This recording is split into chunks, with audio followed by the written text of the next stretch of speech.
Bonjour, aujourd'hui nous allons aborder l'organisation du travail. Alors je décomposerai ce chapitre en 3 thèmes. Le premier thème, on abordera l'organisation scientifique du travail, qu'on appelle l'OST. Le deuxième thème, nous parlerons des nouvelles formes d'organisation du travail qui sont apparues depuis moitié du XXe siècle. Et en troisième partie, nous verrons l'aménagement du temps de travail. Alors, commençons par l'organisation scientifique du travail. C'est une méthode de travail qui a dominé la production industrielle au début du XXe siècle, c'est-à-dire dans les années 1900 jusqu'à 1930-1940. Elle a été mise au point par un Américain, Frederick Taylor, et donc on va parler du Taylorisme. Alors, quels sont ces principes au Taylorisme? Alors, 3 grands principes. Le premier, c'est la parcellisation et la rationalisation des tâches. C'est tout simplement qu'on va essayer d'éviter tout geste inutile. Tout geste inutile sera donc éliminé dans le système de production. C'est-à-dire qu'une tâche va être découpée en opérations élémentaires. On va donc éliminer tous les gestes perturbateurs et inutiles et on va chronométrer ces gestes. Je vous donne un exemple. Dans une famille de 4 personnes, au moment de faire la vaisselle, s'il n'y a pas de lave-vaisselle, bien entendu, on va pouvoir affecter des tâches à chaque personne. C'est-à-dire, une personne va être à débarrasser la table, une personne à laver la vaisselle, une personne à essuyer la vaisselle et une personne à ranger la vaisselle. Vous voyez, là, on a parcellisé les tâches. Alors, on va encore aller un petit peu plus loin. On va donc spécialiser dans ce système les travailleurs. C'est-à-dire que chacun va réaliser toujours la même opération. Ça va permettre une grande efficacité, puisque là, le travailleur va être hyper performant dans son travail, et ça va réduire le temps de formation, puisque là, on le spécialise sur un seul geste, et à partir de là, pas besoin de qualification. Si je reprends mon histoire de vaisselle, la personne qui va être spécialisée dans le rangement des assiettes, des couverts, etc., bon, bah, lui, hein, il va aller très vite puisqu'il saura exactement où les ranger, etc. Troisième principe dans l'OST, dans le taylorisme, c'est la séparation des tâches de conception, d'exécution et de contrôle. C'est-à-dire que là, on va confier ces tâches, certaines tâches, à des personnes plus qualifiées. Par exemple, les tâches de conception et de contrôle vont être confiées à des ingénieurs, des agents de maîtrise, alors que la tâche d'exécution, elle, sera confiée à des personnes moins qualifiées, voire pas qualifiées du tout. Donc si je résume, le taylorisme, c'est la parcellisation, la rationalisation des tâches, la spécialisation des travailleurs et la séparation des tâches de conception, d'exécution et de contrôle. Alors dans le même esprit, cette organisation scientifique du travail a été un petit peu modifiée, adaptée par Henry Ford au début, dans les années 1908-1910. Alors, qu'est-ce que le Fordisme? Alors là aussi, rapidement, c'est ce qu'on a appelé le travail à la chaîne. Il a repris l'idée de la parcellisation des tâches, chaque salarié a une tâche bien précise, et il a mis au point des chaînes de fabrication où sa voiture, puisque c'était la Ford T, va être fabriquée en avançant sur une chaîne de fabrication, et chaque salarié va avoir toujours un seul geste à faire pour mettre telle pièce à tel endroit. Ça ressemble beaucoup au film de Charlie Chaplin, Les temps modernes, où on le voit sur les chaînes de fabrication. Alors, bien entendu, on a pu avoir dans ce cas-là une production en grande série. On a gagné un temps énorme dans la conception ici des véhicules Ford T. Alors, bien entendu, ça s'est accompagné d'une politique salariale plus favorable, puisqu'il fallait stimuler le rendement. Donc, le salaire journalier a été augmenté par rapport aux organisations de travail traditionnelles. Exemple, dans la Ford T, les ouvriers étaient payés, la fabrication de la Ford T, les ouvriers étaient payés 5 $ par jour, alors qu'habituellement c'était plutôt 2 ou 3. L'avantage de les payer un peu plus, c'est que ça permet de stimuler la consommation. Et bien entendu, ils ont plus d'argent, ils travaillent donc de façon plus productive, l'augmentation de la production produit beaucoup plus de voitures, et bien entendu, le coût de production va baisser, puisque sur une même chaîne, le travail étant plus rapide, on va baisser le coût de production. Alors, ça va augmenter la consommation, puisque les produits vont être moins chers à la vente, puisque le coût de production est plus bas, et à partir de là, on va aller sur ce qu'on a appelé après la consommation de masse. Bien entendu, le Fordisme a un inconvénient pour les salariés, c'est que tout simplement, on n'a pas besoin d'avoir des salariés qualifiés, donc il y a une certaine déqualification du salarié, voire une démotivation. Alors, voyons maintenant les limites de l'organisation scientifique du travail. On le voit, étant donné que les salariés sont tous spécialisés, on peut avoir des problèmes d'organisation. L'organisation va être très rigide, puisqu'il n'y a pas de polyvalence des salariés, donc chacun ne connaît pas automatiquement le geste de l'autre. Et puis, l'élément central, la limite centrale, c'est une démotivation des salariés. Travail monotone, répétitif, une certaine fatigue nerveuse, un manque d'intérêt dans la tâche proposée. On parle maintenant, même actuellement, de troubles musculo-squelettiques. Alors, bien entendu, quand vous êtes sur une chaîne de fabrication pendant, à l'époque, c'était une dizaine d'heures de travail avec très peu de temps de pause, toujours à faire le même geste. Au bout d'un moment, vous aviez donc tous ces symptômes qui apparaissaient et on est allé vers des entreprises avec de forts taux d'absentéisme. Quand un salarié est mal dans sa peau, il n'a pas envie d'aller travailler.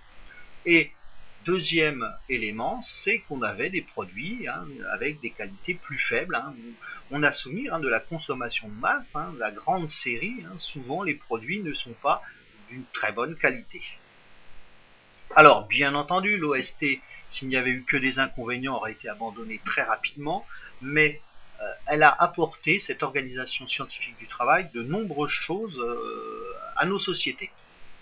Et par exemple, le fort développement économique. C'est évident, on a produit en masse avec des coûts plus faibles, ce qui a permis de consommer en masse. Et à partir de là, les gens se sont enrichis puisqu'il y a eu du travail. Les 30 Glorieuses sont un peu basées sur ça. Il y a eu du travail pour tout le monde. L'autre apport, qui est un petit peu moins cité, mais qui est assez important, c'est le développement culturel, puisque cette consommation de masse qui s'est développée a enrichi les pays. Et les pays, donc, avec ce surplus d'argent, parce qu'il y a des taxes sur les produits, ce surplus d'argent a pu le réinvestir, alors dans la culture, dans l'éducation, etc. Alors, ça a entraîné tout compte fait un élément handicapant pour l'OST, c'est qu'on a eu des travailleurs de plus en plus éduqués et qui maintenant refusent ce système de production, le travail à la chaîne, les tâches répétitives, monotones. Les salariés le refusent tout simplement parce qu'ils estiment qu'ils ne sont pas considérés comme des êtres humains dans ce type d'organisation et qu'ils veulent être considérés comme des êtres humains qui réfléchissent, qui peuvent s'organiser, etc. D'où la mise en place de nouvelles formes d'organisation plus centrées sur le salarié. C'est ce que nous allons voir. Ces formes d'organisation nouvelles sont apparues dans la deuxième moitié du XXe siècle, c'est-à-dire en même temps que les 30 Glorieuses et à la suite des 30 Glorieuses. Alors là, ils sont nombreux, ces nouvelles formes d'organisation. On va déjà voir les organisations avec une certaine flexibilité de la production.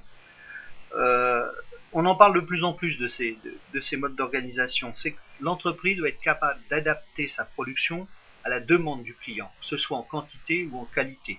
Par exemple, quand vous allez chez votre concessionnaire automobile pour acheter un véhicule, ce véhicule ne va pas vous être livré dans le mois, il va être livré plusieurs mois après, tout simplement parce qu'il n'est pas encore mis en fabrication et qu'à ce moment-là, vous allez pouvoir en tant que client sélectionner les options que vous voulez, les couleurs, etc. On est là sur une flexibilité totale, on va même jusqu'à ce qu'on appelle maintenant les flux tendus, le juste à temps. Donc ça sont des notions de nouvelle organisation du travail. Une organisation qui date un petit peu, mais qui a permis aussi de développer la production sans avoir à investir dans les machines, c'est le travail de nuit. Faire tourner des équipes, on le verra un petit peu plus tard dans le chapitre, faire tourner des équipes 24 heures sur 24 pour que les machines fonctionnent tout le temps. Ce qui fait qu'on va baisser aussi là, les coûts de production, puisque on peut fabriquer 2 à 3 fois plus, si on les fait tourner toute la journée, sans avoir à investir dans des nouvelles machines. Autre mode d'organisation qui a été très à la mode dans les années 80, qui est un petit peu moins mis en avant actuellement, ce sont les cercles de qualité. Là, ce sont tout simplement les salariés qui sont associés à l'amélioration de la qualité des produits. Donc, ils avaient des réunions hebdomadaires ou mensuelles, et puis ils essayaient de voir comment améliorer le système de production, comment améliorer le produit, les matières, etc. Donc là, on les intégrait complètement dans l'aspect contrôle, à l'inverse de l'OST qui réservait le contrôle à des spécialistes. On a après quelque chose qui est un petit peu plus à la mode, c'est le travail en groupe semi-autonome. Alors ce travail, qu'on appelle aussi en îlot, c'est une forme collective d'enrichissement du travail, des tâches. Et donc ça va se jouer avec des groupes de salariés restreints, de 2 à 15 personnes par exemple. Ils sont libres d'organiser leur travail et ils sont bien entendu responsables de leur production. Bien entendu, on leur fixe des objectifs. Ils vont pas, c'est pas à eux de savoir combien de produits ils doivent fabriquer, puisque maintenant c'est lié à la vente. C'est la vente qui va déclencher la production. Alors, l'autre intérêt, c'est que les salariés vont être très polyvalents, puisqu'il va passer d'une tâche à l'autre. Peut être à la tâche de conception, à la réalisation, au contrôle, c'est dans leur propre organisation qu'ils vont déterminer qui fait quoi, et ça peut tourner d'un mois à l'autre ou d'une semaine à l'autre. Alors bien entendu, ça a de gros avantages, ce type de travail en semi-autonome, en groupe semi-autonome. Le premier, c'est que le salarié est beaucoup plus motivé, puisque son travail est plus intéressant, moins monotone, et il peut participer à la réflexion de l'organisation. Qui dit travail plus intéressant dit peu d'absentéisme. Peu d'absentéisme dit que donc il y aura un meilleur rendement.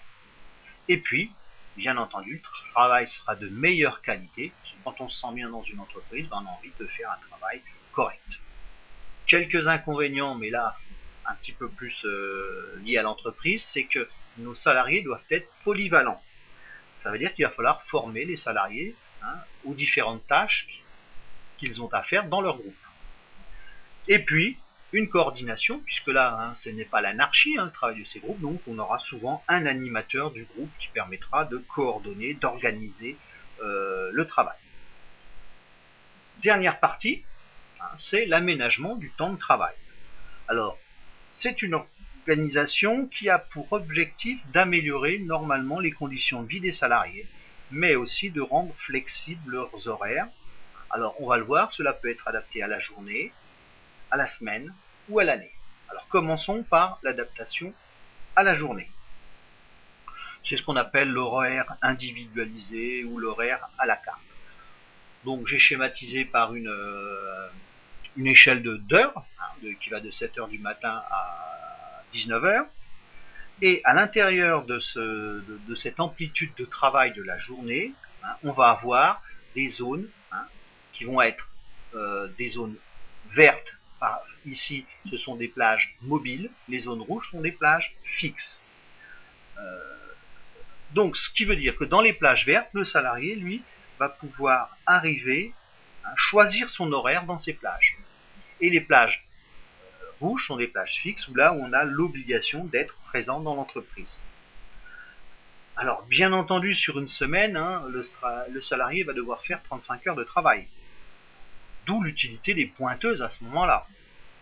Alors, dans notre exemple, vous voyez bien que le salarié a obligation de faire 5 heures déjà fixes dans l'entreprise. Après, les 2 heures qu'il doit faire par jour, en plus, il va les placer là quand il en aura besoin. Alors, s'il veut, il peut commencer à 8 heures et ne prendre qu'une heure pour le repas. Ça veut dire que ça lui fera bien ses 7 heures de travail dans la journée et il finira à 16 heures. Par contre, ça peut être aussi quelqu'un qui décide d'arriver à 9 heures et qui préfère finir à 18 heures avec 2 heures de repas. Donc là, chacun va pouvoir déterminer son horaire de travail. Alors voyons un peu les avantages. Bien entendu, dans les grandes villes, hein, on a moins de crainte d'être en retard, hein, puisque là, on a 2 heures possibles, hein, de délai d'arrivée. On va pouvoir après adapter ses horaires à ses activités familiales.